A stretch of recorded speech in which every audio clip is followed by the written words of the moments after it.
Welcome back, everybody, to Effing with the Ineffable. I'm Zoe. And I'm Smokey Pigleton. And that is Smokey Pigleton's new weapons. Do you want to discuss? This is called a throwing hawk, a tomahawk. It's a nice one. It's a little, it's just a little piece of metal that's been stamped out and like had like a hatchet sharpened end.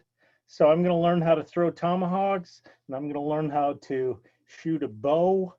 And I also got some throwing knives here someplace. Nice. Have you ever shot a bow before? I have shot a bow. Yeah. I haven't shot a bow in many years, and I've never really shot for to kill.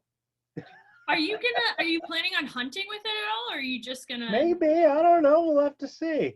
I may be like William Tell. I may be like, wow, this is just my thing. I didn't realize. It took me all these years, and now I'm gonna be shooting apples off of people's heads. You don't strike me as like a hunter, especially because nice. You got your target. I got my prop. Especially because you saw a cow die in college. I know. And went vegetarian, so. I did. Which I don't blame you. I've been vegetarian since middle school because I saw what they do to animals. Whoa. That's a throwing knife. That is quite a throwing knife. Where did you get all these things? Amazon. Where does anybody get anything? You got that bow off of Amazon? Yeah. Wow. Yeah. Is it a compound bow or is it just like a... No, that is called a recurve bow. Okay. Compound bows have a system of strings and pulleys that help to make your bow stronger. Yeah. This just uses the natural curve of the wood and the tension to so very nice. Cool. How did I'm gonna become Katniss Everdeen.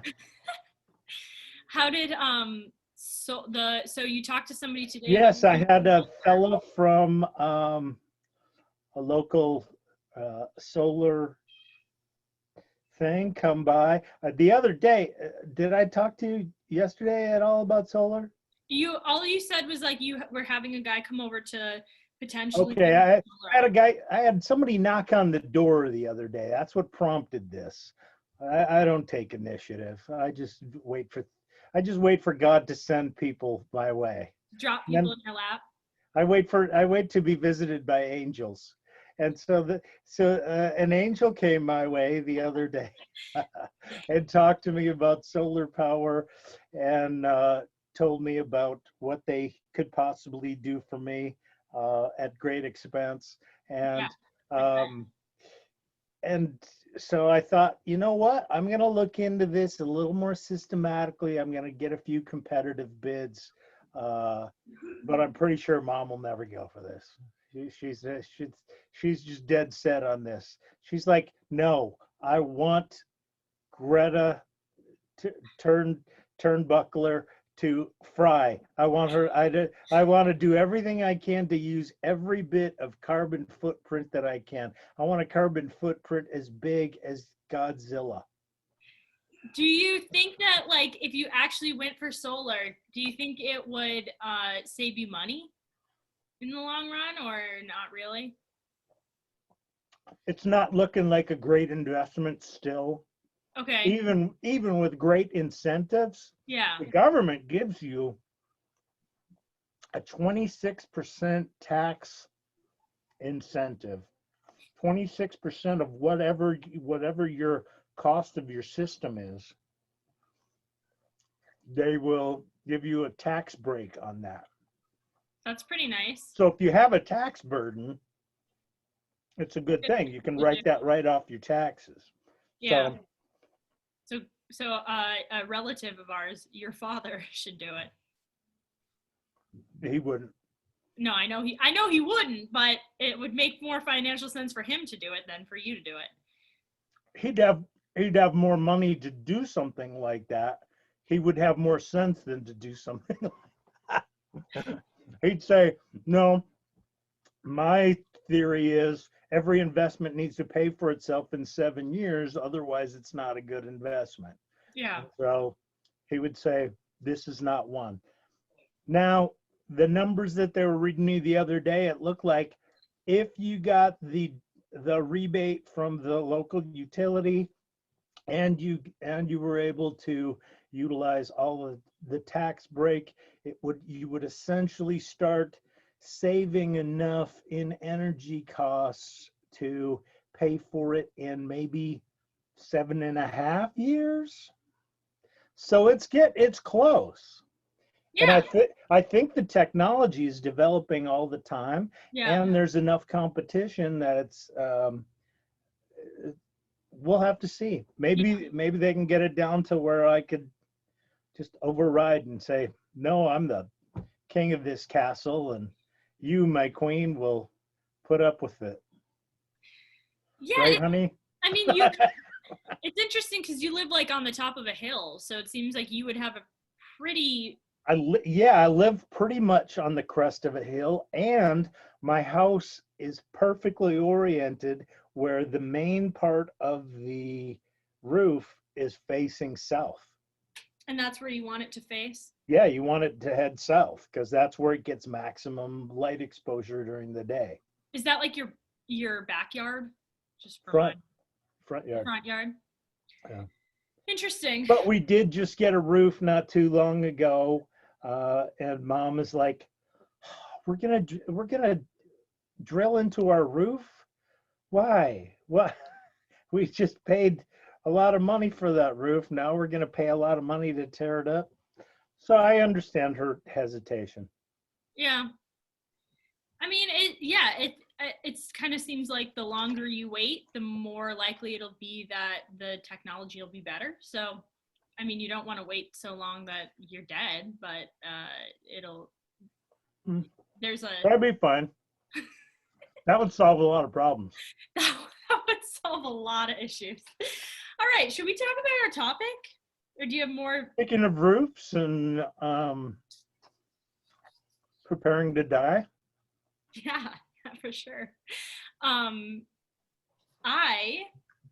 want to talk about. Do you have any updates since yesterday? Not really. It snowed heavily where you were. We were supposed to get a shellacking here. Nothing.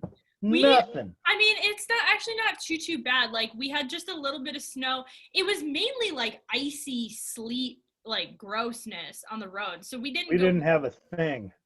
Oh, okay. Really? And that's funny because you got work canceled just in anticipation. And yesterday school was canceled for Luke because of the same thing. Just on the hint that there may be something coming. I also have a sister who goes to school in North Carolina, and she got a snow day yesterday, and I was zooming. Sat out in the sun, probably. I was zooming with her, and she showed me outside, and it's like there's zero snow at all, like at all, which is just so funny. Yeah. I don't know. The only update, let me think. I have never, so like I said, I've been a vegetarian since middle school, but we get these boxes of food from the local school because like the schools have to give out food to people because you couldn't resist the bacon. It's their job to feed kids, I guess. I don't know.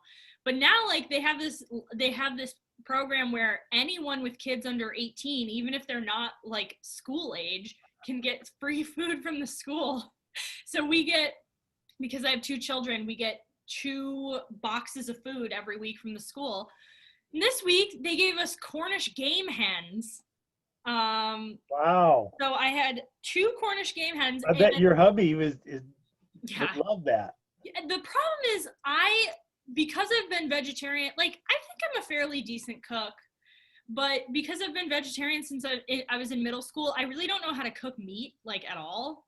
So Your it's been mother does not either. She probably won't be watching this, so if she is, she'll get overcooks offended. everything. She always overcooks. She's like, "Oh, we got to make sure that that it gets to 180 degrees." And no, you don't.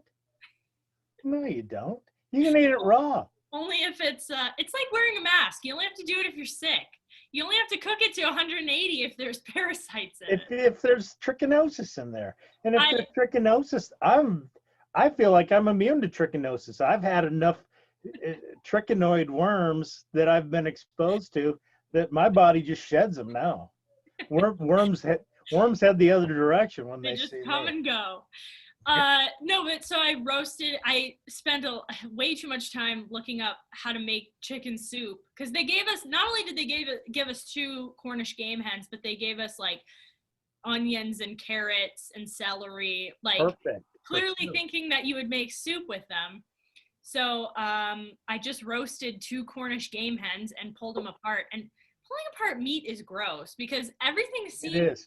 I'm like, is this edible? Is this a tendon? It all seems gross to me. So anyway, that was what I did this morning.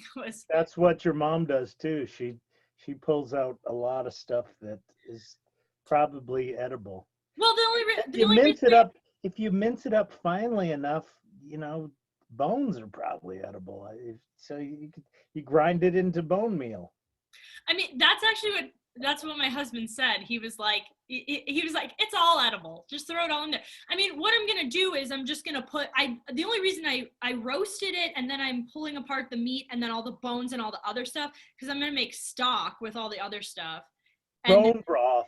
Yeah, bone broth. Good stuff. Break the bones. I did. Yeah. Okay. Those little Cornish things. Those things you probably don't have to work too hard to break them. When you make turkey soup. Yeah. Man, those guys have some serious. I've made a turkey before because my husband eats meat. I don't. So like I cook meat about once a year on Thanksgiving. I make a turkey and that's about it. So I have made a turkey before. And yeah, their bones are huge. The Cornish game hen is so sad. I was like, the wings. They sent us a sparrow. The wings are like this big. It's so sad. Anyway, so that was my morning, was pulling apart meat and stuff, and I don't know, not that terribly exciting. Okay, let's talk about interruptions. Yes, let's talk about interruptions. Sorry, I'm a little scatterbrained right now. I'm gonna try to focus very hard. Because that's the point of this whole thing, is I know, focusing very hard on your plans. Well, and focusing is the key to a happy life.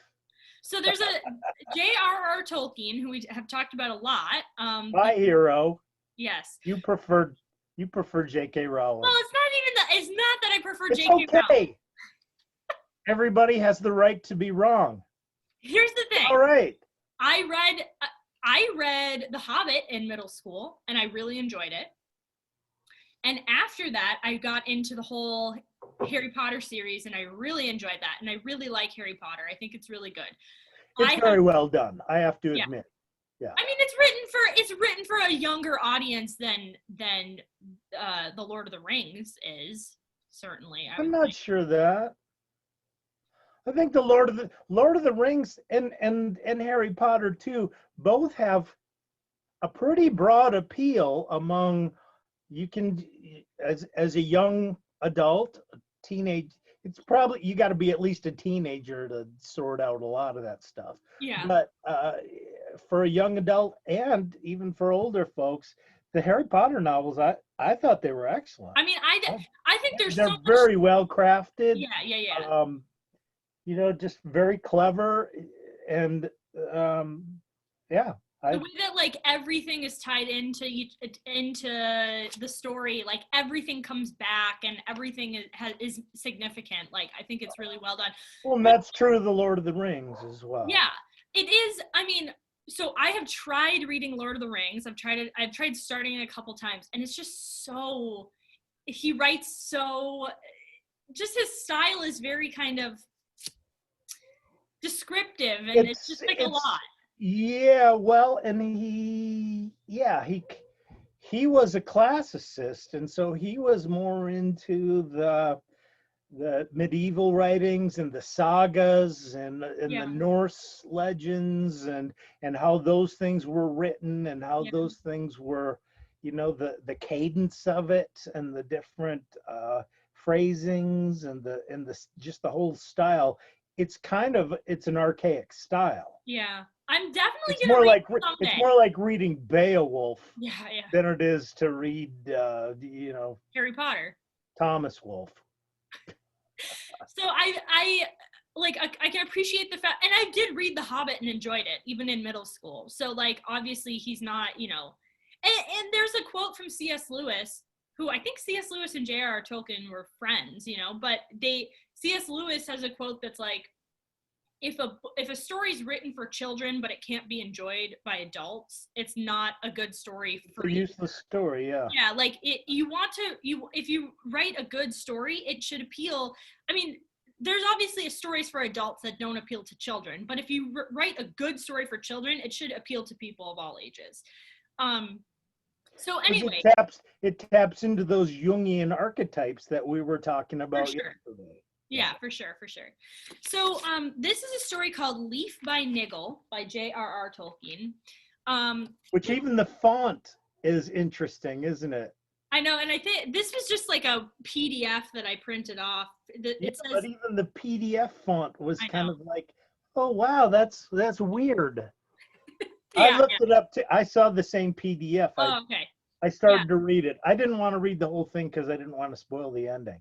Yeah, it's really, so my dad has read it before and I've read it before, but I reread it for this episode, and I just think it's so good because this idea of like it's weird how like when you why don't you just read it and then we'll talk about it. Well, I will, but I was just gonna say it's interesting how sometimes you start thinking about something or you read about something and then you just see it come up again and again and again and again.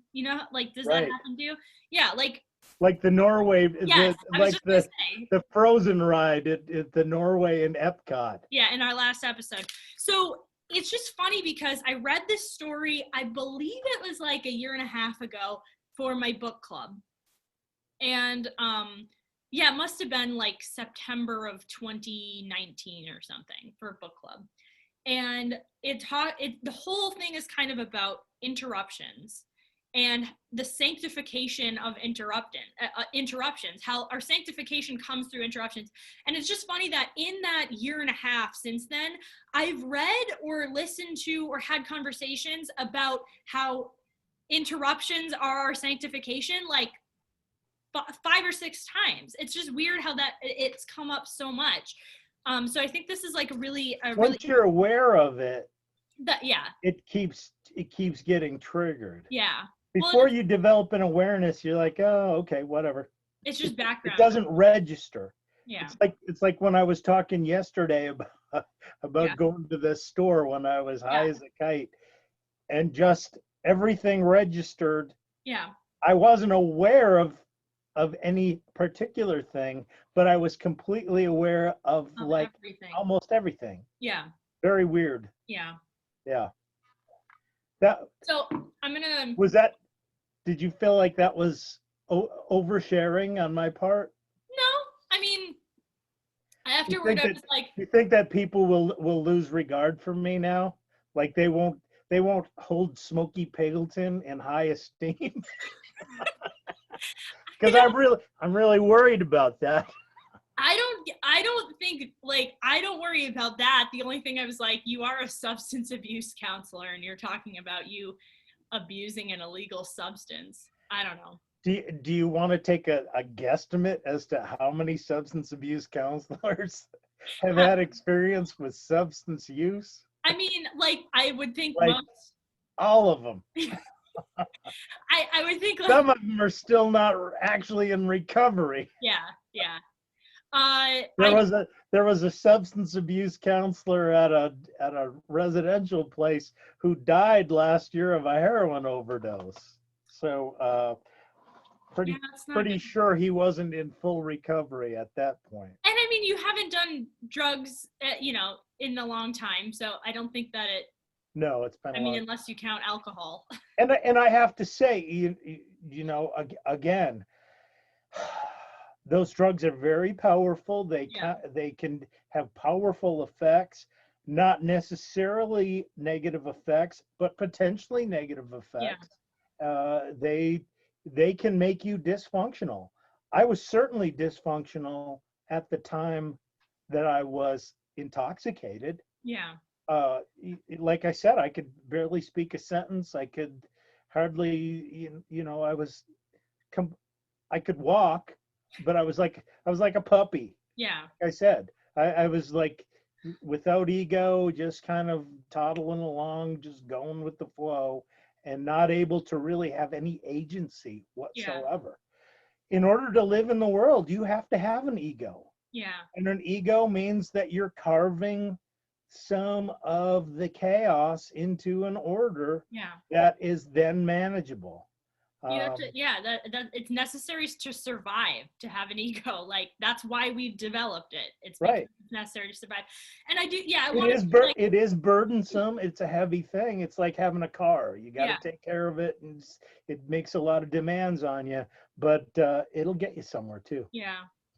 I was gonna say, like, I think that we both would feel like I'll speak for myself. I feel like drugs should be decriminalized, certainly. Like, I don't think that I think that if anybody wants to take a substance, any adult wants to take a substance, they should be allowed to do so. I do think that, yeah, you need to be I would advise them to look into it deeply and Yeah. to have a really good self-knowledge Yeah. to say, okay, is this something that's going to become my new boss? Yeah. Because a lot of people start dabbling with substances Yeah.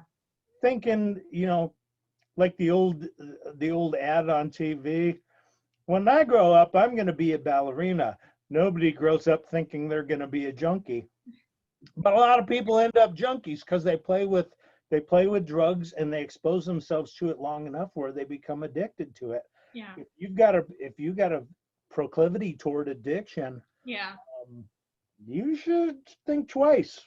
Fools rush in where angels fear to tread. Yeah. That's why my husband has never had a sip of alcohol, never touched a drug in his life, because he's had multiple people in his family die from drug addictions. And so That's he's why like, my dad, have you ever seen him drink? no. I've never seen him drink. He may have had a sip of wine at some point, or Never. like a sip of beer or something like that. I've never seen him drink. Yeah. He grew up in a family where there was a couple of his brothers, I think, were kind of heavier partiers, and he saw that it took a toll on their ability to stay focused. And he's incredibly focused. That is true. He's a very that's focused. one thing. It's focus. He's a very focused person. Yeah. Um, So and I would say and he doesn't like anything that interferes with his focus. Yeah. I would say too He that likes diet colas. He likes the caffeine. Yeah. I would say too, if you, just to end the drug conversation, if you're interested in doing drugs, I would listen to there's a good episode of Joe Rogan. I can't remember which one it is, but there's a guy named Alex Berenson who wrote a book called like Tell Your Kids the Truth About Marijuana or something. And he's kind of a critic of marijuana in the sense that he's like, the reason that it's not medicine, like people will say like, cannabis is medicine, but he's like, the reason that we can't call it medicine is because it has a vastly different effect on different people. Like, some people take cannabis and it has like a totally fine effect and they can take it occasionally with no problem. Some people take it and they get really messed up and like it really wrecks them. So that's why it's not really something that we can consider medicine, because it's not something that can affect most people in the same way. So, and I would say the same thing about— a lot of medications have idiosyncratic effects on Sure, people. but however, there is one highly negative effect of, there's a few negative effects of marijuana. One is there's a demonstrated IQ drop. Yeah. Young adults who use marijuana tend to perform worse on intelligence tests than people who don't. Yeah. And their IQs actually drop through the use of marijuana.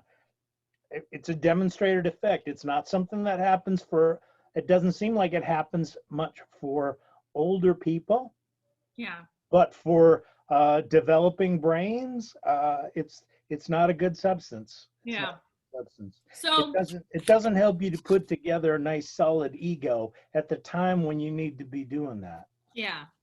So don't even if we talk about Don't do drugs, kids. even if we talk about drug experiences, I don't really have Save it. them for me.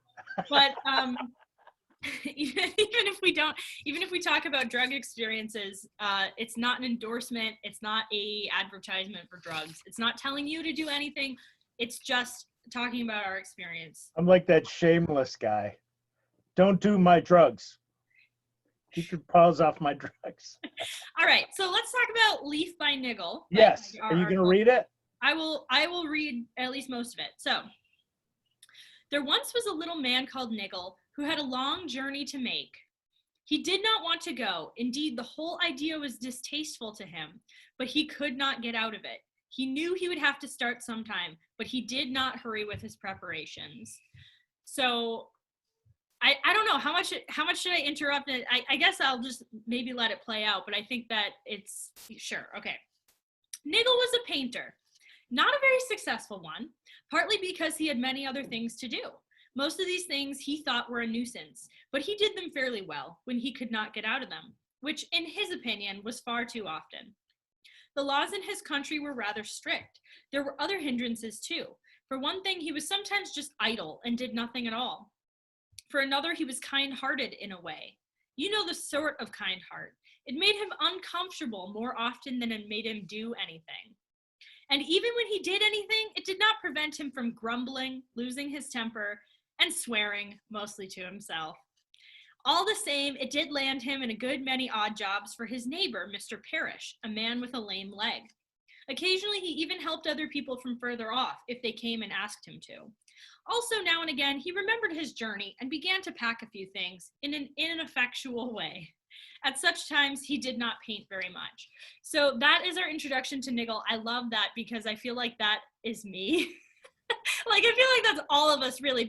And this is clearly a autobiographical story. Like, I think that JRR Tolkien was, I've heard that he was working on kind of the whole Lord of the Rings kind of universe when he wrote this little story. And so he is basically Niggle. His painting is kind of like his writing, but really, like, all of us can relate to this. I mean, I have all sorts of little things that I feel like this is like my calling and whatever, and it distracts me from the important thing, like the journey that we're all gonna have to take.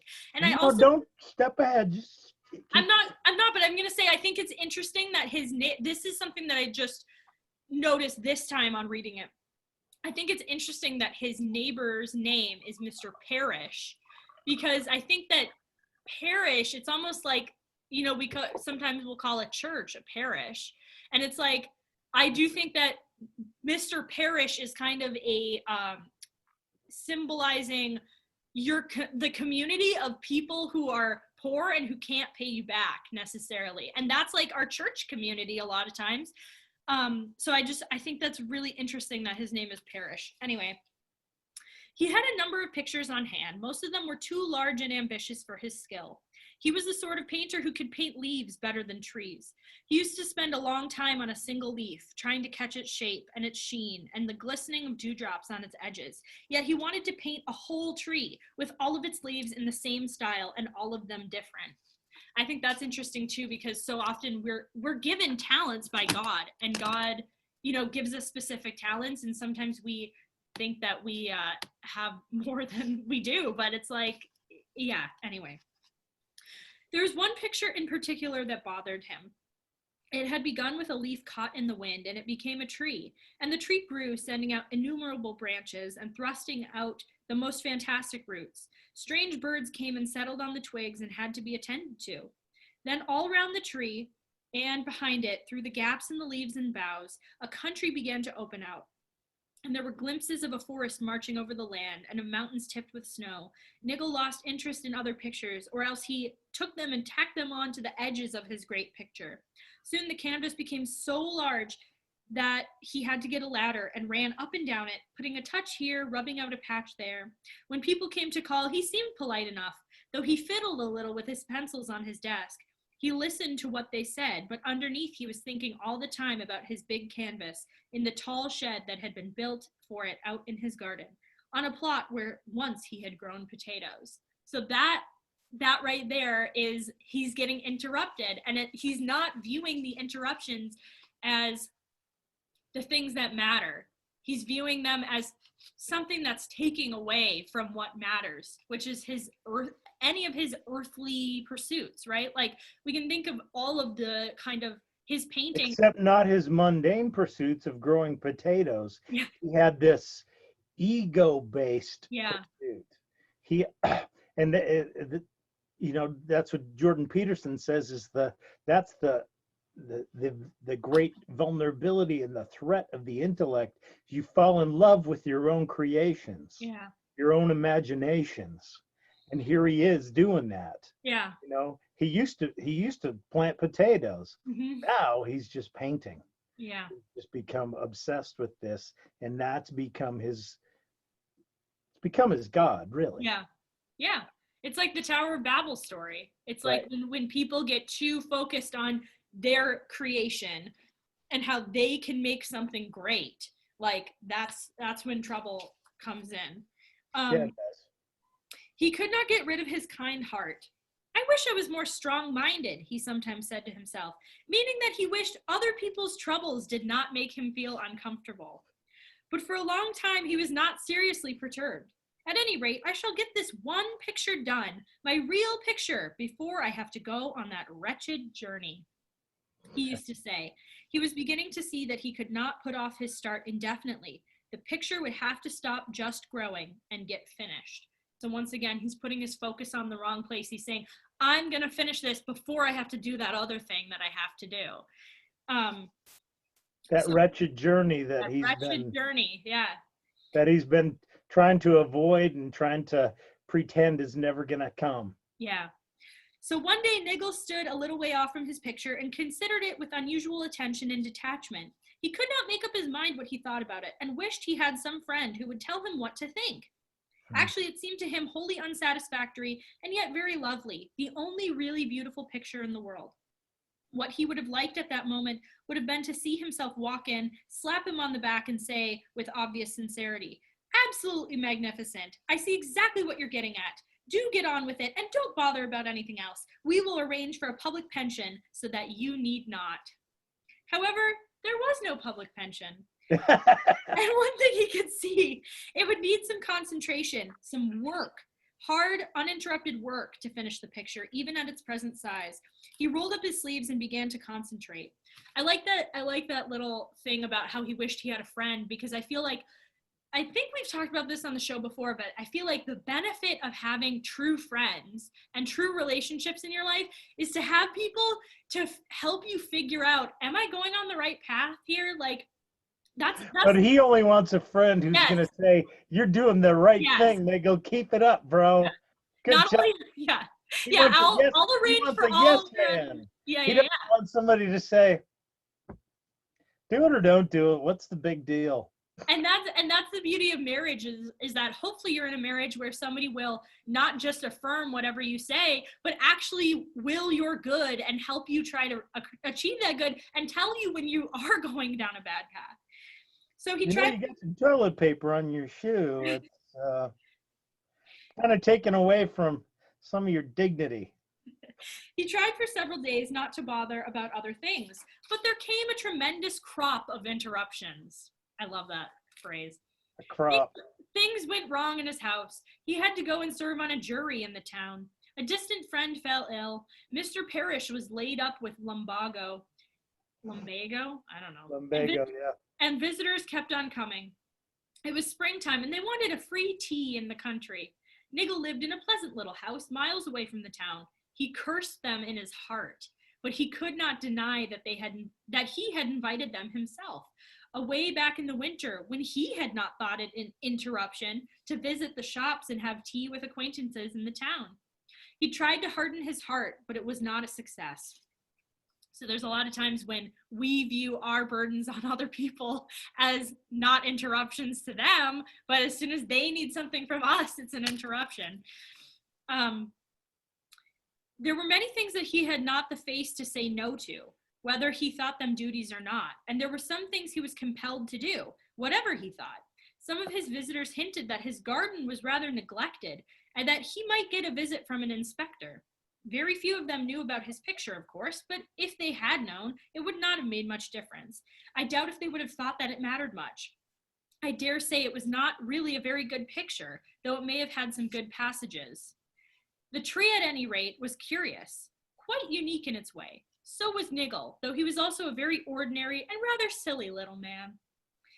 At length, Niggle's time became really precious. His acquaintances in the distant town began to remember that the little man had got to make a troublesome journey, and some began to calculate how long at the latest he could put off starting. They wondered who would take his home, and if his garden would be better kept. The autumn came, very wet and windy. The little painter was in his shed. He was up in the ladder trying to catch a gleam of the westering sun on the peak of a snow mountain, which he had glimpsed just to the left of a leafy tip of one of the tree's branches. He knew that he would have to be leaving soon, perhaps early next year. He could only just get the picture finished, and only so-so at that. There were some corners where he would not have time now to do more than hint at what he wanted.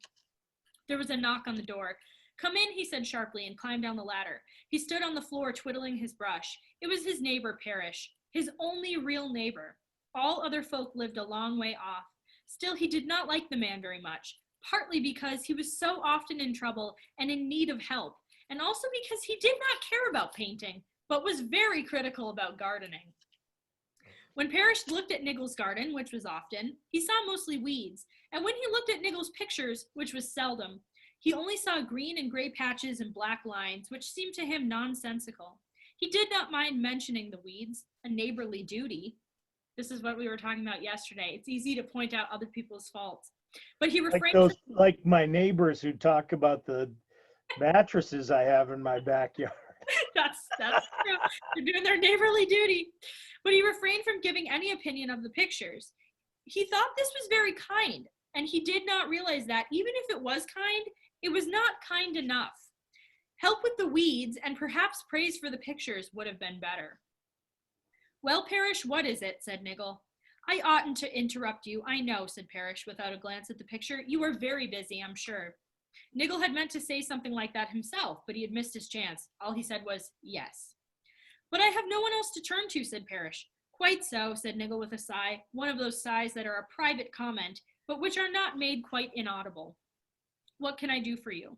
"My wife has been ill for some days, and I'm getting worried," said Parrish, "and the wind has blown half the tiles off my roof, and water is pouring into the bedroom. I think I ought to get to the doctor, and the builders too, only they take so long to come. I was wondering if you had any wood and canvas you could spare just to patch me up and see me through for a day or two." Now he did look at the picture. "Dear, dear," said Niggle, "you are unlucky. I hope it's no more than a cold that your wife has got. I'll come round presently and help you move the patient downstairs." "Thank you very much," said Parrish rather coolly, "but it's not a cold, it's a fever. I should not have bothered you for a cold. And my wife is in bed downstairs already. I can't get up and down with trays, not with my leg. But I see you are busy. Sorry to have troubled you. I had rather hoped you might have been able to spare some time to go for the doctor, seeing how I'm placed. And the builder, too, if you really have no canvas you can spare." "Of course," said Niggle, though other words were in his heart, which at the moment was merely soft without feeling at all kind. "I could go. I'll go if you really are worried." "I am worried, very worried. I wish I was not lame," said Parrish. So Niggle went. You see, it was awkward. Parrish was his neighbor. You wish you weren't lame. What about Niggle? I really wish, yeah. He really wishes you weren't lame. Yeah. So Niggle went. You see, it was awkward. Parrish was his neighbor and everyone else a long way off. Niggle had a bicycle and Parrish had not, and could not ride one. Parrish had a lame leg, a genuine lame leg, which gave him a good deal of pain. That had to be remembered, as well as his sour expression and whining voice. Of course, Niggle had a picture and barely time to finish it, but it seemed that this was the thing that Parrish had to reckon with, and not Niggle. Parrish, however, did not reckon with pictures, and Niggle could not alter that. Curse it, he said to himself as he got out his bicycle. It was wet and windy, and daylight was waning. No more work for me today, thought Niggle, and all that time he was riding, he was either swearing to himself or imagining the strokes of his brush on the mountain and on the spray of leaves beside it that he had first imagined in the spring. His fingers twitched on the handlebars. Now he was out of the shed, and he saw exactly the way in which to treat the shining spray, which framed the distant vision of the mountain. But he had a sinking feeling in his heart, a sort of fear that he would never now get a chance to try it out. Niggle found the doctor, and he left a note at the builder's. The office was shut, and the builder had gone home to his fireside. Niggle got soaked to the skin and caught a chill himself. The doctor did not set out as promptly as Niggle had done. He arrived the next day, which was quite convenient for him, as by that time there were 2 patients to deal with in neighboring houses. Niggle was in bed with a high temperature and marvelous patterns of leaves and involved branches forming in his head and on the ceiling. It did not comfort him to learn that Mrs. Parrish had only had a cold and was getting up. He turned his face to the wall and buried himself in leaves. He remained in bed some time. The wind went on blowing. It took away a good many more of Parrish's tiles and some of Niggle's as well. His own roof began to leak. The builder did not come. Niggle did not care, not for a day or 2. Then he crawled out to look for some food. Niggle had no wife. Parrish did not come round. The rain had got into his leg and made it ache, and his wife was busy mopping up water and wondering if that Mr. Niggle had forgotten to call at the builder's. Had she seen any chance of borrowing anything useful, she would have sent Parrish round, leg or no leg, but she did not, so Niggle was left to himself. At the end of the week or so, Niggle tottered out to his shed again. He tried to climb the ladder, but it made his head giddy. He sat and looked at his picture, but there were no patterns of leaves or visions of mountains in his mind that day. He could have painted a far-off view of a sandy desert, but he had not the energy. Next day, he felt a good deal better. He climbed the ladder and began to paint. He had just begun to get into it again when there came a knock on the door. "Damn," said Niggle, but he might just as well have said, "Come in," politely, for the door opened all the same. This time, a very tall man came in, a total stranger. "This is a private studio," said Niggle. "I am busy. Go away." "I am an inspector of houses," said the man, holding up his appointment card so that Niggle on his ladder could see it. "Oh," he said. "Your neighbor's house is not satisfactory at all," said the inspector. "I know," said Niggle. "I took a note to the builders a long time ago, but they have never come. Then I've been ill." "I see," said the inspector, "but you are not ill now." "But I'm not a builder. Parrish ought to make a complaint to the town council and get help from the emergency service." "They are busy with worse damage than any up here," said the inspector. "There's been a flood in the valley and many families are homeless. You should have helped your neighbor to make temporary repairs and prevent the damage from getting more costly to mend than necessary. That is the law. There's plenty of material here. Canvas, wood, waterproof paint." "Where?" asked Niggle indignantly. "There," said the inspector, pointing to the picture. "My picture!" exclaimed Niggle. "I dare say it is," said the inspector, "but houses come first. That is the law." "But I can't," Niggle said no more, for at that moment another man came in. Very much like the inspector he was, almost his double, tall, dressed in all black. "Come along," he said. "I am the driver." Niggle stumbled down from the ladder. His fever seemed to have come on again, and his head was swimming. He felt cold all over. "Driver? Driver?" he chattered. "Driver of what?" "You and your carriage," said the man. "The carriage was ordered long ago. It has come at last. It's waiting. You start on your journey today, you know." "There now," said the inspector. "You'll have to go, but it's a bad way to start on your journey, leaving your jobs undone. Still, we can at least make some use of this canvas now." "Oh dear," said poor Niggle, beginning to weep, "and it's not even finished." "Not finished," said the driver. "Well, it's finished with as far as you're concerned at any rate. Come along." Niggle went quite quietly. The driver gave him no time to pack, saying that he ought to have done that before, and they would miss the train. So all Niggle could do was grab a little bag in the hall. He found that it contained only a paint box and a small book of his own sketches, neither food nor clothes. They caught the train all right. Niggle was feeling very tired and sleepy. He was hardly aware of what was going on, and they bundled him into his compartment. He did not care much. He had forgotten where he was supposed to be going or what he was going for. The train ran almost at once into a dark tunnel. Niggle woke up in a very large, dim railway station. A porter went along the platform shouting, but he was not shouting the name of the place. He was shouting, "Niggle!" Niggle got out in a hurry. He found that he left his little bag behind. He turned back, but the train had gone away. Ah, there you are, said the porter. This way. What? No luggage? You'll have to go to the workhouse. Niggle felt very ill and fainted on the platform. They put him on an ambulance and took him to the workhouse infirmary. He did not like the treatment at all. The medicine they gave him was bitter. The officials and attendants were unfriendly, silent, and strict, and he never saw anyone else except a very severe doctor who visited him occasionally. It was more like being in a prison than in a hospital. He had to work hard at stated hours, at digging, carpentry, and painting bare boards, all one plain color. He was never allowed outside, and the windows all looked inwards. They kept him in the dark for hours at a stretch. To do some thinking, they said. He lost count of time. He did not even begin to feel better, not if that could be judged by whether he felt any pleasure in doing anything. He did not even getting into bed. At first, during the first century or so, I'm merely giving his impressions, he used to worry aimlessly about the past. One thing he kept on repeating to himself as he lay in the dark, I wish I had called on Parrish the first morning after the high winds began. I meant to. The first loose tiles would have been easy to fix. Then Mrs. Parrish might have never caught cold. Then I should not have caught cold either. Then I should have had a week longer. But in time, he forgot what it was that he wanted a week longer for. If he worried at all after that, it was about his jobs in the hospital. He planned them out, thinking how quickly he could stop the board creaking or rehang that door or mend that table leg. Probably he really became rather useful, though no one ever told him so. But that, of course, could not have been the reason why they kept the poor little man so long. They may have been waiting for him to get better and judging better by some odd medical standard of their own. At any rate, poor Niggle got no pleasure out of life, not what he had used to call pleasure. He was certainly not amused, but it could not be denied that he began to have a feeling of, well, satisfaction, bread rather than jam. I love that line. He could take up a task the moment one... Jam.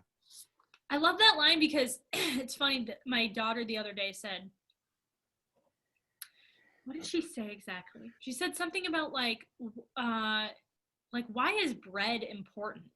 She asked that question, and I was like, that's such an insightful question for a 4-year-old. But I was like, well, back in the day, like, you know, especially in the time of like the Bible, bread was the main food for people because it was very cheap. It was easy to make, you know, like bread is a staple of life, you know. It would last a good while once you cook it. Yeah.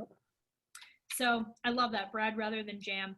He could take up a task the moment one bell rang and lay it aside promptly the moment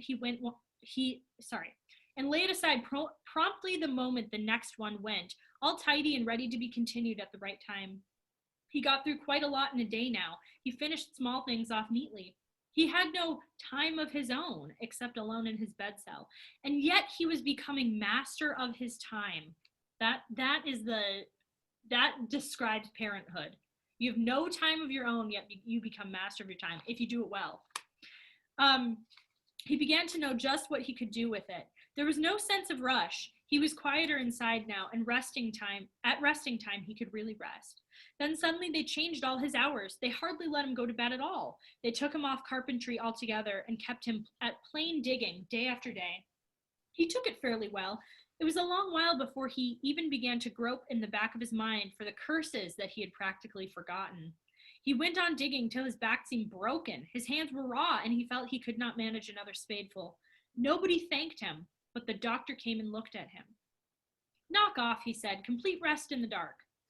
Niggle was lying in the dark, resting completely, so that as he had not been feeling or thinking at all, he might have had been lying there for hours or for years, as far as he could tell. But now he heard voices, not voices that he had ever heard before. There seemed to be a medical board, or perhaps a court of inquiry, going on close at hand in an adjoining room with the door open, possibly, though he could not see any light. Now the Niggle case, said a voice, a severe voice, more severe than the doctor's. What was the matter with him, said a second voice, a voice that you might have called gentle, though it was not soft. It was a voice of authority, and sounded at once hopeful and sad. What was the matter with Niggle? His heart was in the right place.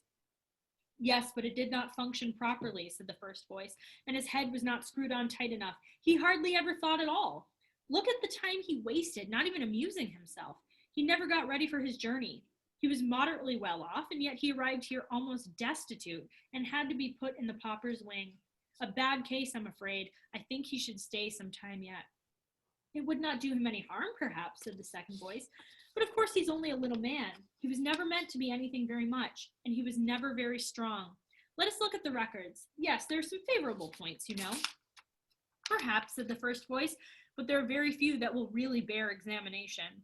Well, said the second voice, there are these. He was a painter by nature, in a minor way, of course. Still, a leaf by Niggle has a charm of its own. He took a great deal of pains with leaves, just for their own sake, but he never thought that made him important. There is no note in the records of his pretending, even to himself, that it excused his neglect of things ordered by the law. Then he should not have neglected so many, said the first voice. All the same, he did answer a good many calls. A small percentage, mostly of the easier sort, and he called those interruptions. The records are full of the word, together with a lot of complaints and silly imprecations. True, but they looked like interruptions to him, of course, poor little man. And there is this, he never expected any return, as so many of his sort call it. There is the parish case, the one that came in later. He was Niggle's neighbor, never did a stroke for him, and seldom showed any gratitude at all. But there's no note in the records that Niggle expected Parish's gratitude. He does not seem to have thought about it. Yes, that is a point, said the first voice, but rather small. I think you will find Niggle often merely forgot. Things he had to do for Parish he put out of his mind as a nuisance he had done with. Still, there's this last report, said the second voice, that wet bicycle ride. I rather lay stress on that. It seems plain that this was a genuine sacrifice. Niggle guessed that he was throwing away his last chance with his picture, and he guessed too that Parish was worrying unnecessarily. I think you put it too strongly, said the first voice, but you have the last word. It is your task, of course, to put the best interpretation on the facts. Sometimes they will bear it. What do you propose? I think it is a case for a little gentle treatment now, said the second voice. Niggle thought that he had never heard anything so generous as that voice. It made gentle treatment sound like a load of rich gifts and the summons to a king's feast. Then suddenly Niggle felt ashamed. To hear that he was considered a case for gentle treatment overwhelmed him and made him blush in the dark. It was like being publicly praised when you and all the audience knew that the praise was not deserved. Niggle hid his blushes in the rough blanket. There was a silence. Then the first voice spoke to Niggle quite close. You've been listening, it said. Yes, said Niggle. Well, what have you to say? Could you tell me about Parish, said Niggle. I should like to see him again. I hope he's not very ill. Can you cure his leg? It used to give him a wretched time, and please don't worry about him and me. He was a very good neighbor and let me have excellent potatoes very cheap, which saved me a lot of time. Did he? Said the first voice. I'm glad to hear it. There was another silence. Niggle heard the voices receding. Well, I agree, he heard the first voice say in the distance. Let him go on to the next stage, tomorrow if you like. Niggle woke up to find that his blinds were drawn and his little cell was full of sunshine. He got up and found that some comfortable clothes had been put out for him, not hospital uniform. After breakfast, the doctor treated his sore hands, putting some salve on them that healed them at once. He gave Niggle some good advice and a bottle of tonic in case he needed it. In the middle of the morning, they gave Niggle a biscuit and a glass of wine, and then they gave him a ticket. You can go to the railway station now, said the doctor. The porter will look after you. Goodbye. Niggle slipped out of the main door and blinked a little. The sun was very bright. He expected to walk out into a large town to match the size of the station, but he did not. He was on the top of a hill, green, bare, swept by a keen, invigorating wind. Nobody else was about. Away down under the hill, he could see the roof of the station shining. He walked downhill to the station briskly, but without hurry. The porter spotted him at once. This way, he said, and led Niggle to a bay, in which there was a very pleasant little local train standing, one coach and a small engine, both very bright, clean, and newly painted. It looked as if this was their first run. Even the track that lay in front of the engine looked new. The rails shone, the chairs were painted green, the sleepers gave off a delicious smell of fresh tar in the warm sunshine. The coach was empty. Where does this train go, porter? Asked Niggle. I don't think they've fixed its name yet, said the porter, but you'll find it all right. He shut the door. The train moved off at once. Niggle lay back in his seat. The little engine puffed along in a deep cutting with high green banks, roofed with blue sky. It did not seem very long before the engine gave a whistle. The brakes were put on and the train stopped. There was no station and no signboard, only a flight of steps to the green embankment. At the top of the steps, there was a wicket gate in a trim hedge. By the gate stood his bicycle. At least it looked like his, and there was a yellow label tied to the bars with Niggle written on it in large black letters. Niggle pushed open the gate, jumped on the bicycle, and went bowling downhill in the spring sunshine. Before long, he found that the path on which he had started had disappeared, and the bicycle was rolling along over a marvelous turf. It was green and close, and yet he could see every blade distinctly. He seemed to remember having seen or dreamed of that sweep of grass somewhere or other. The curves of the land were familiar somehow. Yes, the ground was becoming level as it should, and now, of course, it was beginning to rise again. A great green shadow came between him and the sun. Niggle looked up and fell off his bicycle. Before him stood the tree, his tree, finished. If you could say that of a tree that was alive, its leaves opening, its branches growing and bending in the wind that Niggle had so often felt or guessed, and had so often failed to catch. He gazed at the tree, and slowly he lifted his arms and opened them wide. It's a gift, he said. He was referring to his art, and also to the result, but he was using the word quite literally. He went on looking at the tree. All the leaves he had ever labored at were there, and he had imagined them as he had imagined them rather than as he had made them. And there were others that had only budded in his mind, and many that might have budded if only he had time. Nothing was written on them. They were just exquisite leaves, yet they were as dated, as clear as a calendar.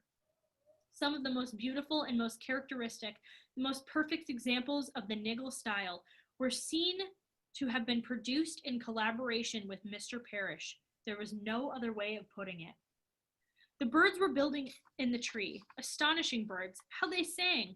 They were mating, hatching, growing wings, and flying away, singing into the forest, even while he looked at them. For now he saw that the forest was there too, opening out on either side and marching away into the distance. The mountains were glimmering far away.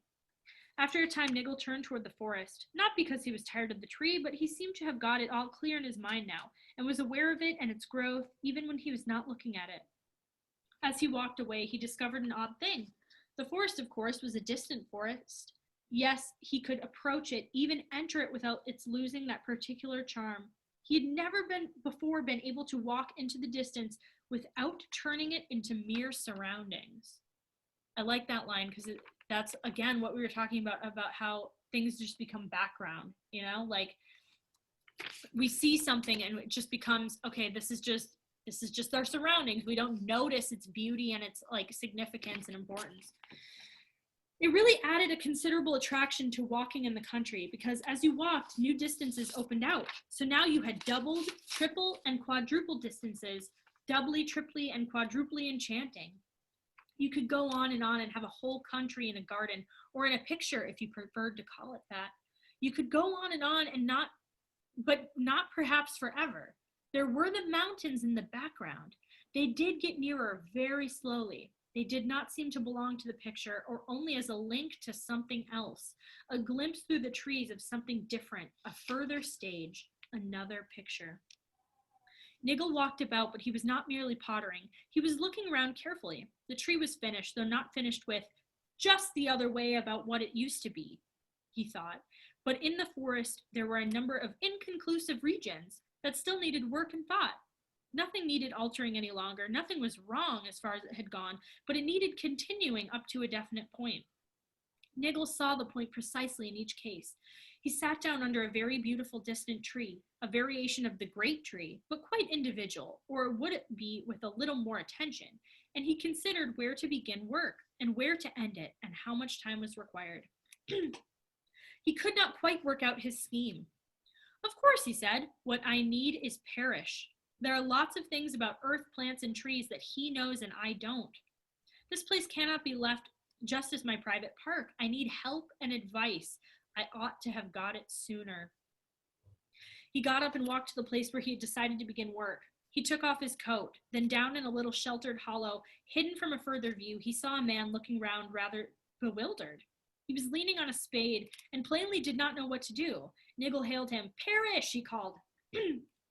Parrish shouldered his spade and came up to him. He still limped a little. They did not speak, just nodded as they used to do, passing in the lane. But now they walked about together, arm in arm. Without talking, Niggle and Parrish agreed exactly where to make the small house and garden, which seemed to be required. As they worked together, it became plain that Niggle was now the better of the two at ordering his time and getting things done. Oddly enough, it was Niggle who became most absorbed in building and gardening, while Parrish often wandered about looking at trees, especially at the tree. One day, Niggle was busy planting a quickset hedge, and Parrish was lying in the grass nearby, looking attentively at a beautiful and shapely little yellow flower growing in the green turf. Niggle had put a lot of them among the roots of his tree long ago. Suddenly, Parrish looked up. His face was glistening in the sun, and he was smiling. "This is grand," he said. "I oughtn't to be here, really. Thank you for putting in a word for me."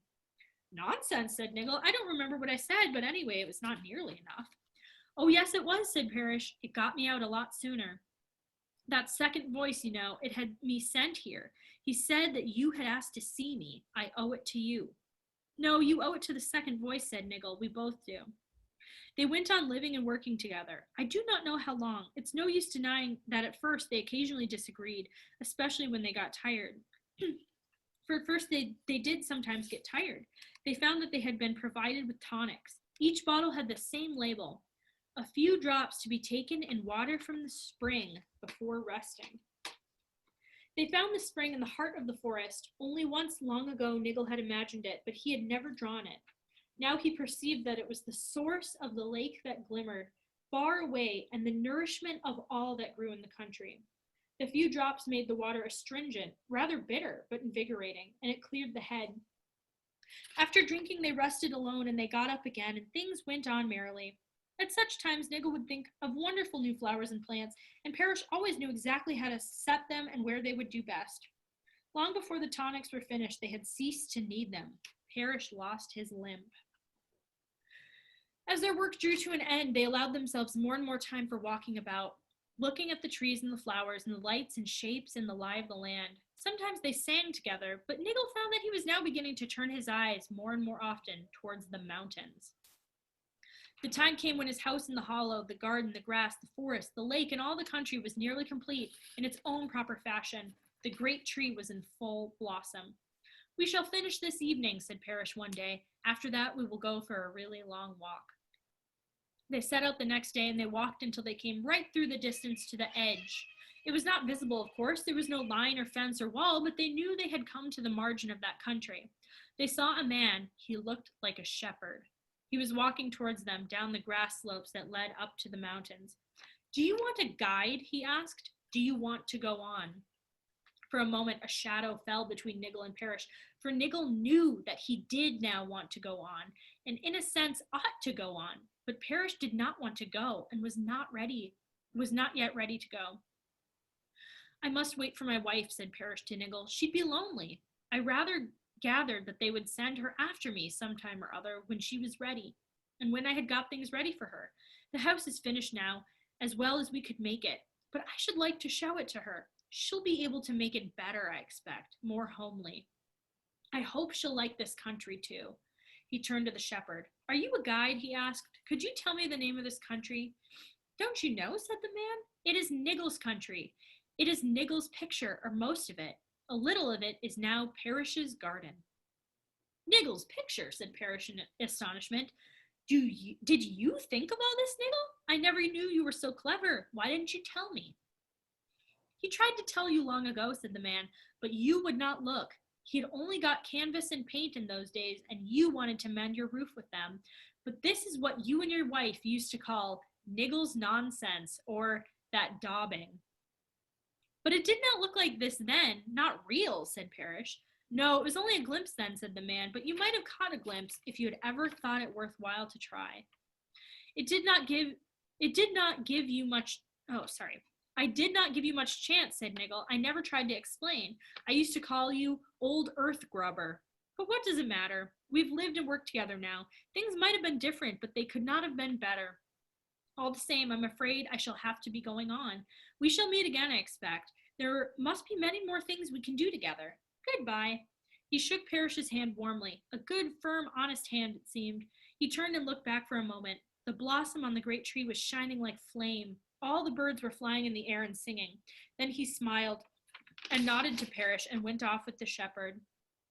He was going to learn about sheep and the high pasturages and look at a wider sky and walk ever further and further towards the mountains, always uphill.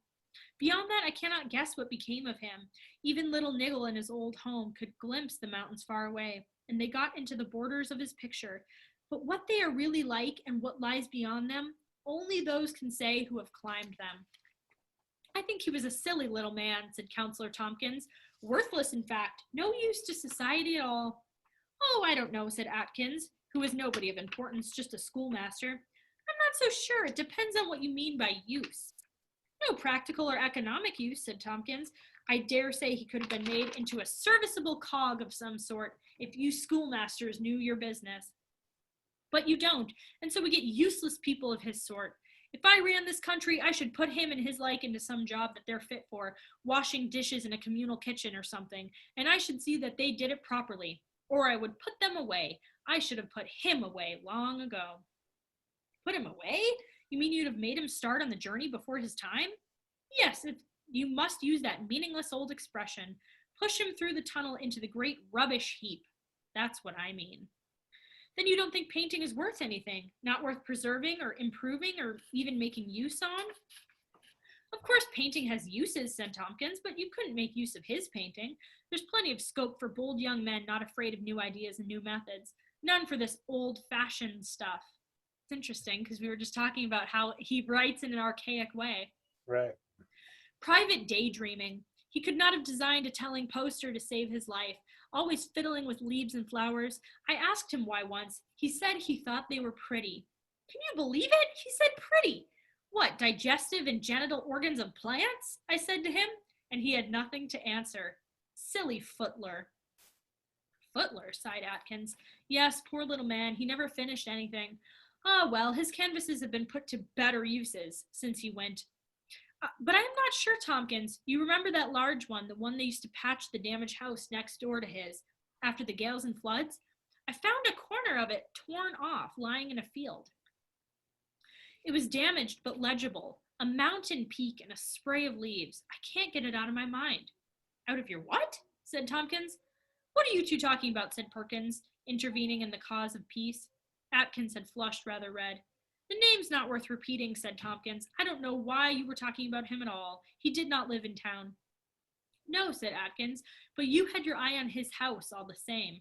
That is why you used to go and call and sneer at him while drinking his tea. Well, you've got his house now, as well as the one in town, so you need not grudge him his name. We were talking about Niggle, if you want to know, Perkins.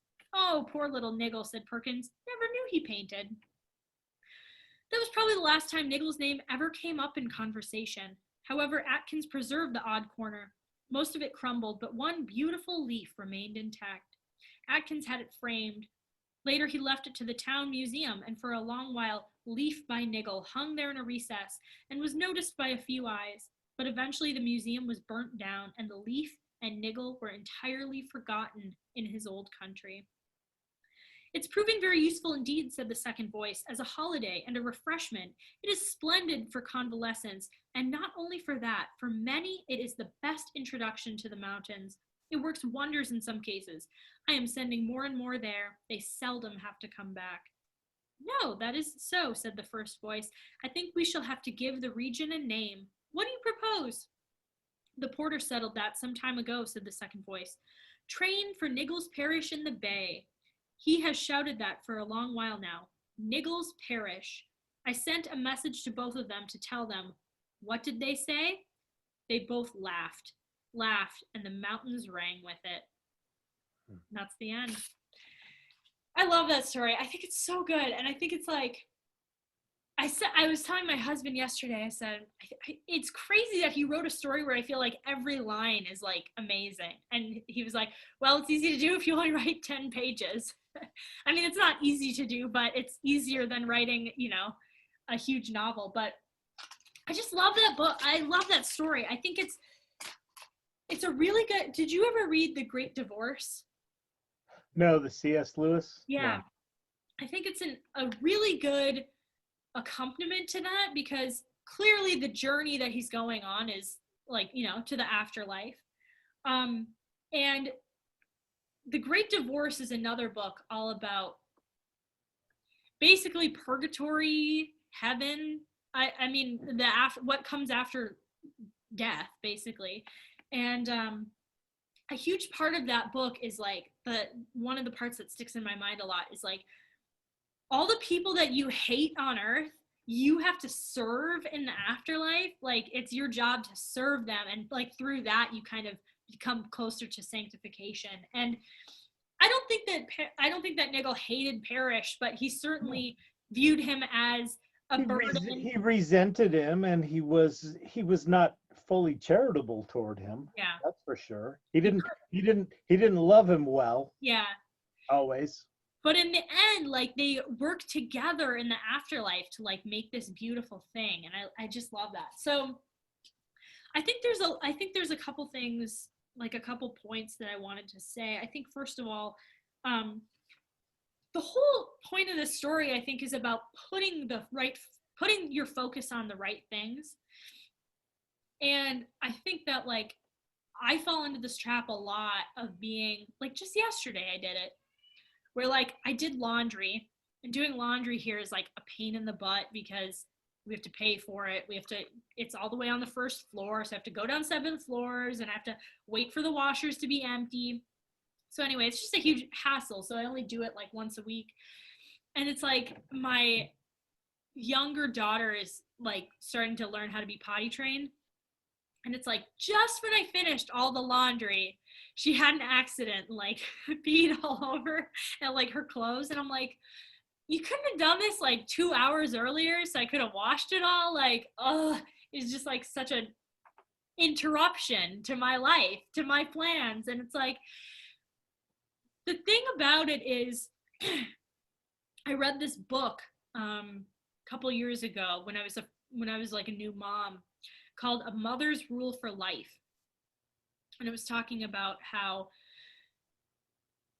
like, when you live in a monastery or a convent, whatever, they have these things called rules, like the rule for their life. So each individual order of religious people has their own rule. And this woman was encouraging mothers to make their own rule for their life, because it's like the line in there about how you become the master of time, and then you're able to basically free up your time. And I love too when they talk about he was able to stop right when the bell rang and leave it perfectly so that he could take it up again later. Because if you know anything about monastic life in a convent, like, the bell rings and you have to stop what you're doing. A really good example of that is the book I've been talking about a lot lately, which is In This House of Breed. They talk about that. But also, did you ever read The 7-Story Mountain by Thomas Merton? No. It's about a man who was, like, kind of a secular guy who had this conversion to Catholicism, and then he entered a Trappist monastery, which the Trappists are, like, really hardcore. They're, like, silent all the time, I think. But he talks about how, like, the bell rings and you stop what you're doing and you go on to the next thing, because, like, it doesn't matter if you're involved in your own mind, into your own plans. You are following the plan that God has laid out for you in this rule. So anyway, the woman who wrote A Mother's Rule for Life was kind of encouraging moms to do the same thing. Be like, you should order your life so that you are going from one task to the next and not and putting the right things in their place. So she said that every mom, really every parent, has 5 primary roles in their life. And she calls it the 5 P's. And it's in a specific order. So the first thing that you are, your primary job is you are a prayer, which means you are a child of God. Your first and most important job is that you are there to know, love, and serve God. That's your primary job on this earth. Then you are a person, You have to you have to give yourself some priority in your life. You have to take care of yourself, or you're not going to be able to take care of the people in your life. You got to feed your donkey, otherwise it won't be able to haul the burden. Yeah.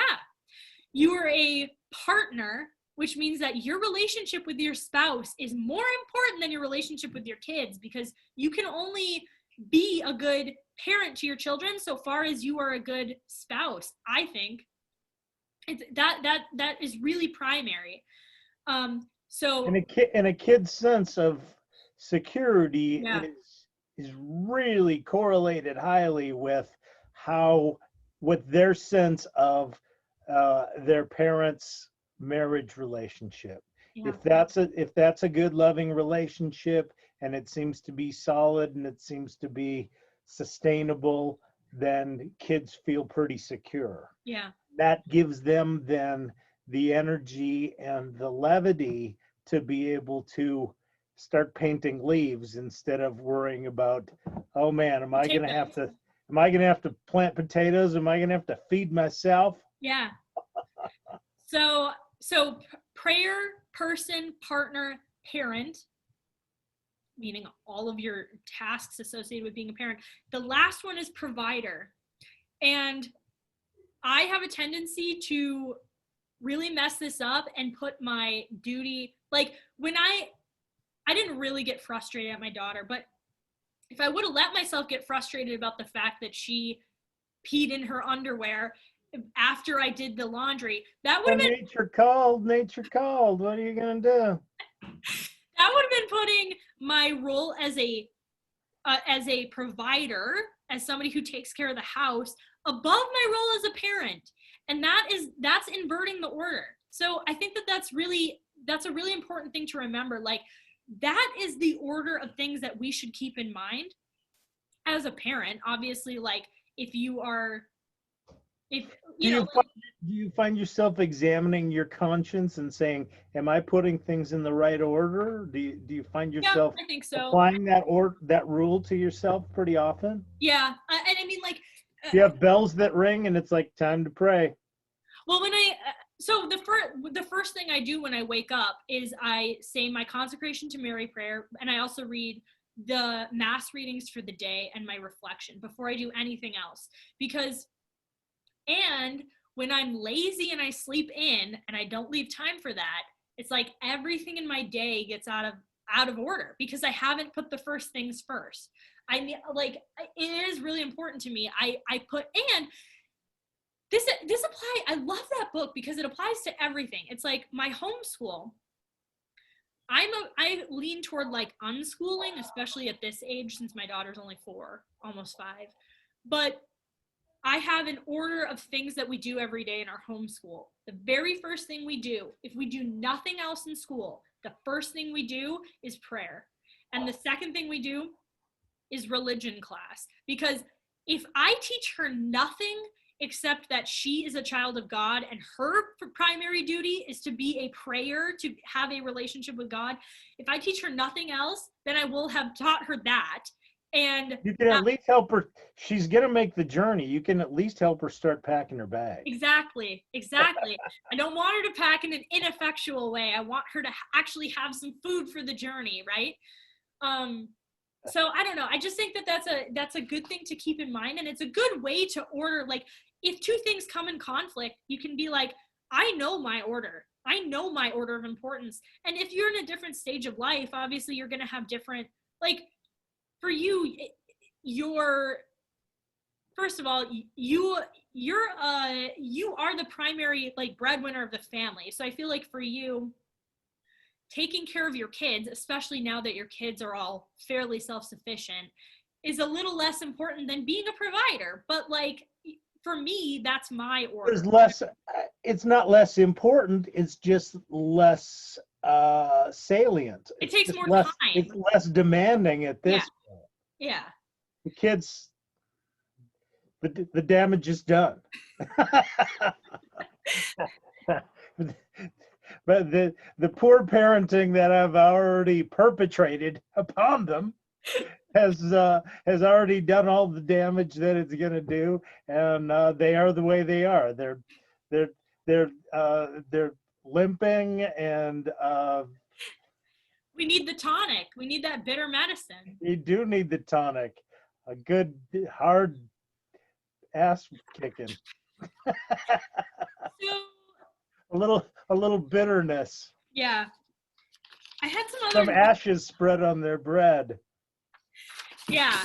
So I have a question for you. So I feel like when they say the workhouse, I feel like that's pretty obviously purgatory, I would think.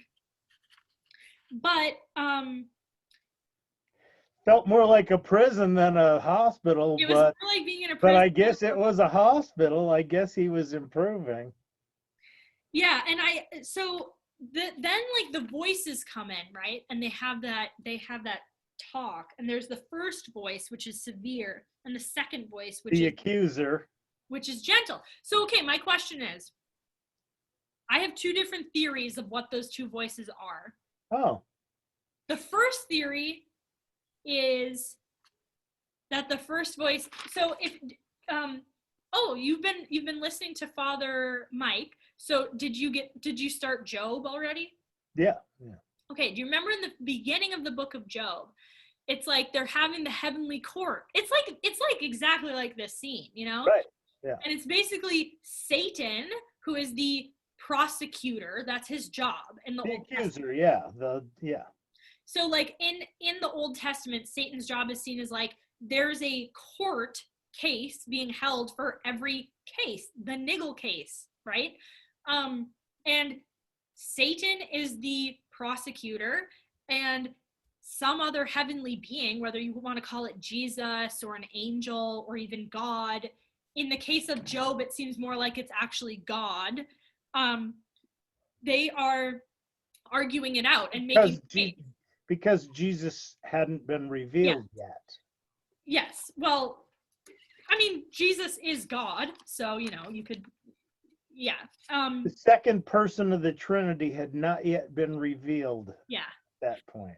So I would say you could either say it's Satan as the first voice and Jesus as the second voice. And I kind of like that because there's the part where he says, that was my impression. The very last part where he says, you have the last word. I love that because it's like, ultimately, like the first voice says to the second voice, you have the last word.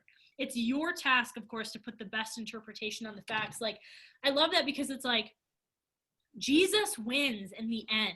Like, Satan can make his case and he can make it, he can give it his all, but Jesus gets the last word. I love that. I love that idea. Like, that is such a beautiful idea. And he's like, I think we should be gentle. Yeah, the gentle, it's the case, it's a call for gentle treatment. And he's like, it was that, and that line too, where he says, which means that there may be cases where there's just not enough evidence for gentle treatment. Or you need more time. Yeah. The gentle treatment is saying, let's let him go on. Maybe some people need more time, But I love that where he says, it made gentle treatment sound like a load of rich gifts and the summons to a king's feast. Yeah. I love that.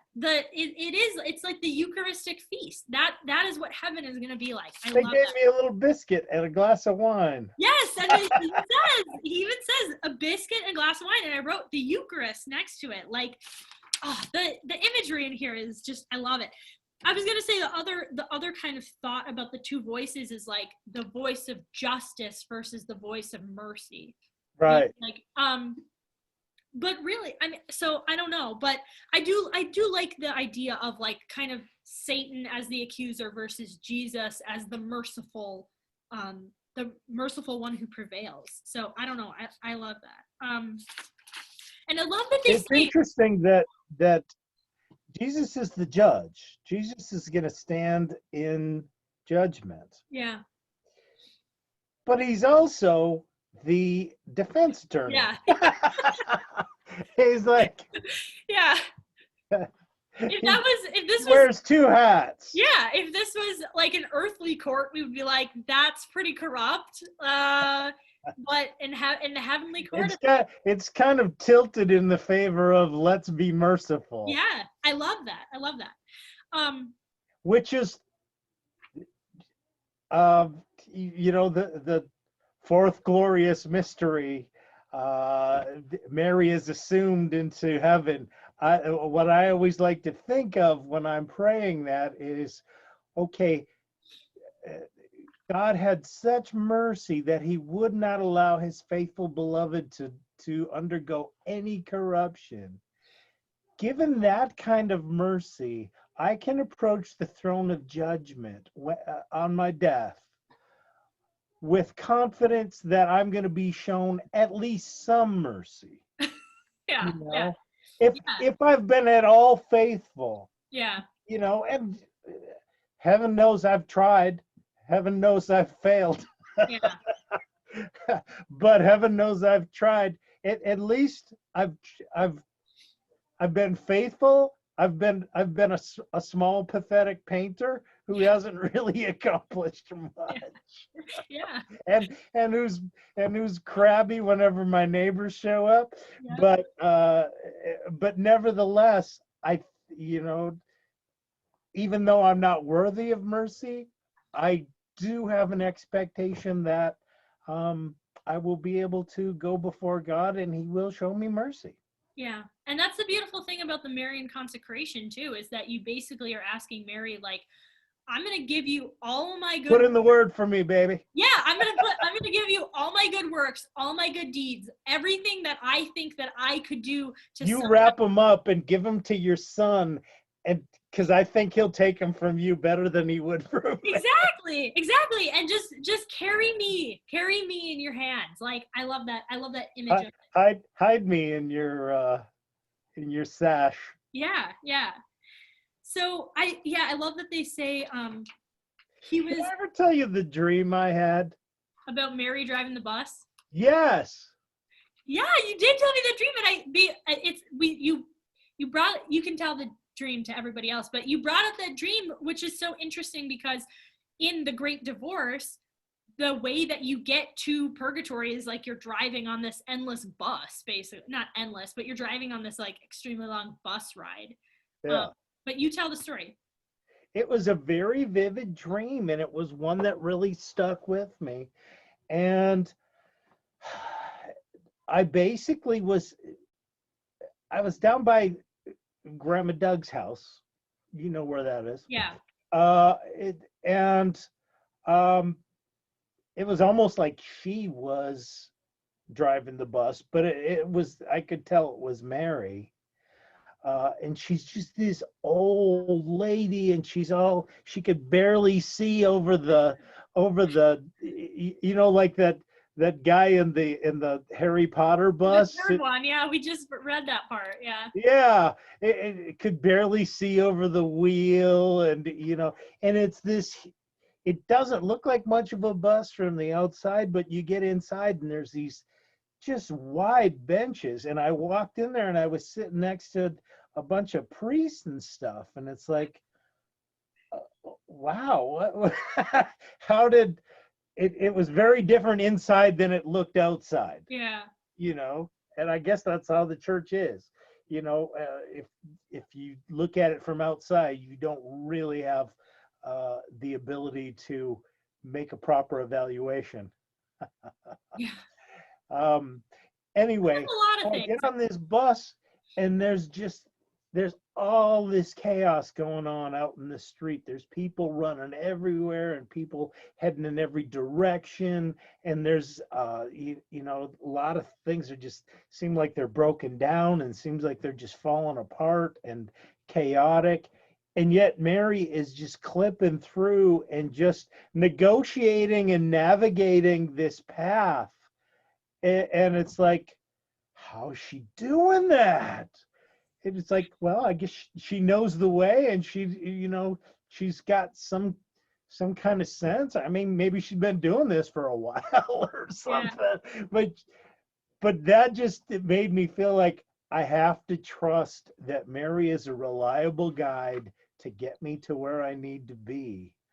I think I might have had that dream when I was going through my 33 days to morning glory. That's like a vision. That's not just a dream. That's like a vision.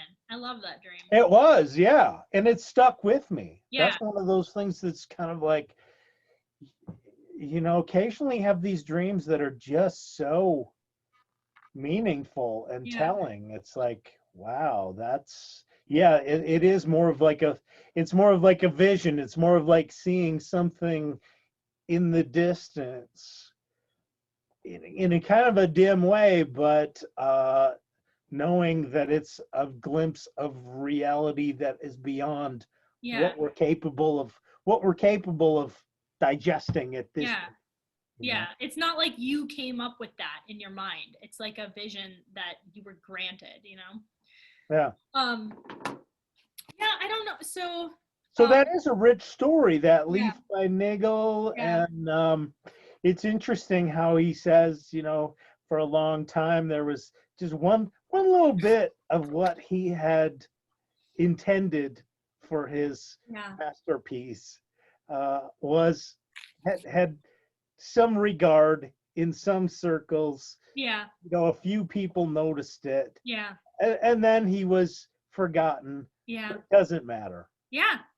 It doesn't matter. He was forgotten in his old country. Right. Because he has a new country. He has his Niggle's parish. And that's the thing that matters. And that's the thing that actually has some impact. And like some real impact in the world, where they say, like, it's splendid for convalescence, and not only that, for many it's the best introduction to the mountains. Like what he's doing. And it's interesting because so there's a podcast, I've mentioned it before, called Catholic Sprouts that I listen to with my kids every day. It's a Catholic podcast for kids, and today they were talking about, I think tomorrow is the feast of two of the kids who had the Fatima apparitions. And she said in that, I don't know much about Fatima, but she said in there that Mary told the kids, she gave them a vision of hell. And she said, your suffering can help save souls from hell. Mm-hmm. Which is a really intense thing to say to a kid, Mary. Like, holy crap. But it's the truth. It's a tonic. And and like this is it's a bitter pill, but it's one that makes you well. And I think that like that's relevant to this. It's like they worked in that kind of in between afterlife, Niggle's parish, whatever you want to call it. They worked and worked and worked there, and I feel like them working together was able to help bring other people closer to the mountains, right? Like I love that thought. And I like the part too where he's first working a bunch, and he says, like, oh, if he's preoccupied with the past, and he thinks, oh, if I would have gone right away, I could have had one more week. And I love that line. But in time, he forgot what it was that he wanted a week longer for. Like, right. Yeah. That's the goal. Is we want to forget our ego project. Or we want to forget our will. Yeah. And just do God's will. Yeah. And do it so automatically that it doesn't seem like it's an interruption. It doesn't seem like it's a burden. It just is like, well, this is just what I do. This is how I roll. Yeah, Bishop Barron quotes often this line that's like, we need to exit the ego drama and enter the theodrama. It's like, we need to get out of, because the story of my life is pretty boring. It looks like the story of Niggle, where it's like, I make one corner of a painting that's put in a corner in a museum, and a couple people see it, and then it burns down and it's gone. If I'm consumed by the ego drama, in the world of passing things. Yes. Yeah. But if I'm consumed by the ego drama, that's all that I care about. Is that little thing that's passing. If I enter the theodrama, that's when I start working on Niggle's parish, and I start working on something that's going to last and something that's going to matter. Like, And not even just that, but that's when I do stuff like, even when I'm resentful and angry about it and cursing him in my heart, that's when I get on that bicycle and take that ride, even when I don't want to, because I know that that's the higher calling, right? Like, cleaning up those pee-pee pants. It's like, maybe we should just keep you in diapers until you can learn to. well, it is like, once again, it really wasn't something where I even like lost my. I know. I didn't even sigh about it, but I was just using it as an illustration. Yeah, it was just so funny that I was like, this is, because as soon as I thought, like, couldn't you have done this 2 hours earlier? I was like, that's me putting, like, I just instantly corrected myself, you know? I can't remember how many times when we had babies, my shoulders used to just be stained. I can't remember how many times I picked up a fussy baby and within 3 minutes they threw up all over me. And it's like, couldn't you have thrown up and just stopped fussing before I picked you up? Apparently not. Apparently not. It had to go the way it had to go. And it's interesting, there's that one line in there where it's like, it could have been different, but it could not have been better. I love That's awesome. That is so good. That's awesome. This story is just it could, like, our life could be different, but it can't be any better. It is what does my thing say? Everything is happening for my highest good and in accordance with divine order. Yeah. That's absolutely correct. Yeah. This is my Father's world and to my whatever. Yeah. I just, there's just like, you know, there's just a few more things that I thought were like so interesting. Like, I love the part where he talks about the spring that nourishes everything. It's like, and you really should, if you haven't read this story, you should read it, because the capitalization of things is very interesting. Like, spring is capital. Like, it's obviously supposed to be like the eternal waters, right? Like, Jesus is the living water. Yeah. And I love that they take the few drops from the spring, and pretty soon his leg is healed. He doesn't need it anymore. And like, you know, they say they saw a man who looked like a shepherd, and he said, "Do you want a guide?" I'm thinking, like, I don't know if that's Jesus necessarily, but it seems like probably sounds like it. He's the good shepherd, you know, and he's moving on, and he's learning about the sheep and all this stuff. And I don't know, I love, and once again, the and it's kind of true, and it's kind of like, again, I'll reference Groundhog Day. You have to overcome yourself. You have to get over yourself in order to be able to move on and to really become have a rich and meaningful life. Yeah. If you are your own God, it's just way too small a God to be serving. Yeah. You know, you're just going to get sick of yourself. And that's why so many people end up, you know, addicted and suicidal and everything, because they just think, well, I am the world, you know. And I'm pretty flawed. We are the world. We are the people. We are the one who makes a brighter day. So no, we're not. Yeah. No, we're not. And if you're looking for the sun to shine out of your butt, you got your head in the wrong place. and like, what did we hear at Mass? I mean, anyone who went to Mass this week, what did we hear? Remember, you are dust, and to dust you shall return. That is getting out of the ego drama and entering the theodrama. Remembering, hey, you're only here for a little while. You're going to be taking a journey. You're going to be burned down, and whether you're ready for the journey or not. Yeah. You're going to be taking a journey. So you have to decide, smoking or non-smoking. Yeah. Yeah. The only other thing that I wanted to say was, I think it's so interesting where I was part of, so Sarah Mackenzie, who I talked about last episode, she's an author and a homeschooler, and she's really big into the benefits of reading aloud to your kids. But she has this website called Read Aloud Revival, and she has like a premium membership where you can do these kind of classes for homeschooling parents, like once a month. And in one of them, she said, the whole like theme of that kind of discussion was, when we get mad about stuff in homeschooling, it's really easy. I just did it this morning, even though I know this is true. It's really easy to be like, I have an agenda of things that I want to get done. And when we veer off the course, I get frustrated. And I think, like this morning, I was like, I know I'm filming with my dad. I was like, I only have a half hour to do this. So, and my daughter wanted to, instead of like moving on to the next thing, she wanted to like play, like we were learning about vowels. She wanted to rearrange all the vowels and do them in different ways. And I'm like, okay, but we only have a half hour and then I got to film with my dad. Like, because I have an agenda, right? Of like what I want to get done. But she makes the point that's like, write this down and keep it wherever you're doing your homeschooling. This is not an interruption. This is the job.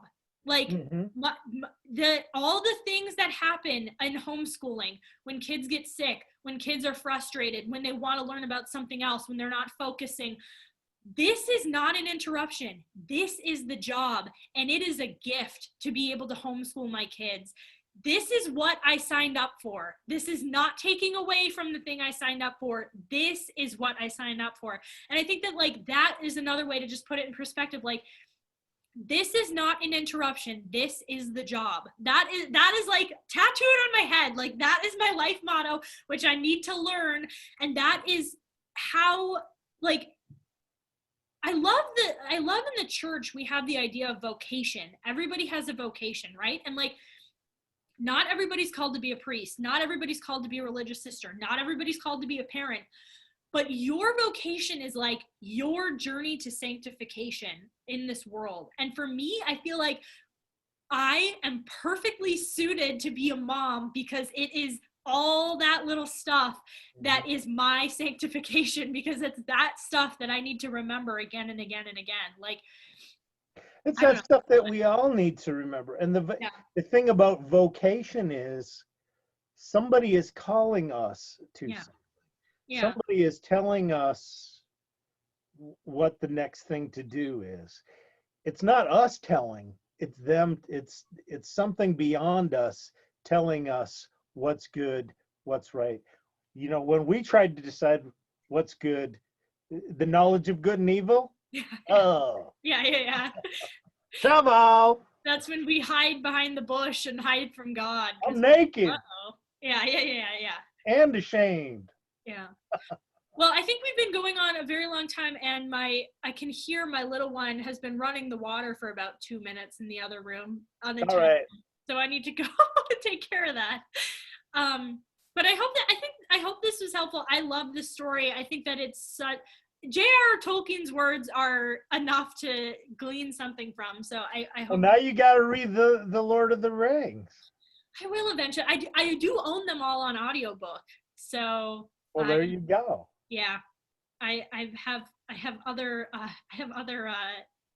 egoistic plans that I need to fulfill. No, I mean, like I'm part of a book club, and I've been taking a lot of time doing like Bible in a year and that kind of stuff. But eventually, I'm gonna put it off until the journey comes for me. Eventually, no, I will read it. I really will. But it's interesting the way he describes his work. And me knowing some of his work, you know, all his work on Middle Earth is really elaborate.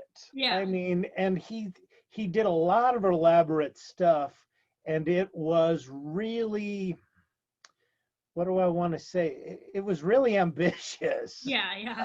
What he did. Yeah. I mean, he was making up languages and crap. You know, Orcish and you know, Dwarven languages and Elvish languages, and he was making up all these languages and developing these different races of people, and you know, all these different threats, and you know, dragons and goblins and wargs and. And he had this overarching story about how absolute power corrupts absolutely. Yeah. You know, as a, you know, that's a simplification. Yeah. he really had an amazing mind, and he really had it laid out. And he was a great author. He really Yeah. was. So I highly recommend delving into it as you can. Yeah. If you want to get a sense of it. I think a lot of the movies are, especially the extended version of the movies. I mean, you could watch 15 hours of movies. Yeah. Yeah. The The Hobbit is good. I read it a long time ago, but like it's definitely an easier thing to get into than the whole Lord of the Rings trilogy, but it's good. Yeah. So and they extended the Hobbit into 2 or 3 movies. Something like that, yeah. Yeah. I never watched any of the Hobbit movies, but I think I watched the first one, but I didn't. I had other things to do. I had diapers to change and vomit to mop. Well, I hope you enjoyed this episode, and we will see you next time. Bye, everybody. Bye, everybody. God bless.